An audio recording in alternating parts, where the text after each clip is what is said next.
Dirigé par Evgeny Prigojine, le groupe paramilitaire russe Wagner avait ces dernières années un terrain de chasse favori, c'est l'Afrique.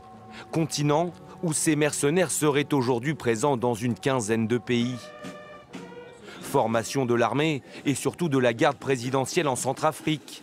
Répression des manifestations anti-El-Béchir au Soudan, de l'insurrection au Mozambique ou encore livraison d'armes et combat avec l'armée du maréchal Haftar en Libye.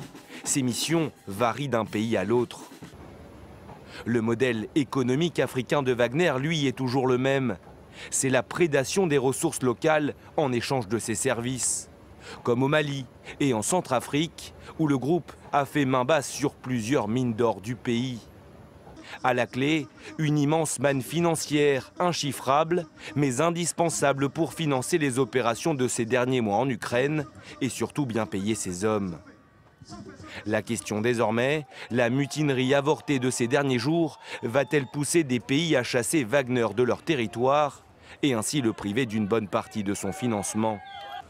Pour la chef de la diplomatie française, Catherine Colonna, il faut encore attendre. Je pense qu'il est trop tôt pour tirer l'ensemble des conclusions de ces événements, et sur place en Russie, et autour de la Russie, et certainement en Afrique aussi. Mais cela justifie toute notre attention. Nous continuerons d'être extrêmement attentifs et vigilants sur les activités de Wagner. À ce stade, aucun pays africain accueillant Wagner sur son sol n'a encore exprimé le souhait de voir ses mercenaires plier bagages.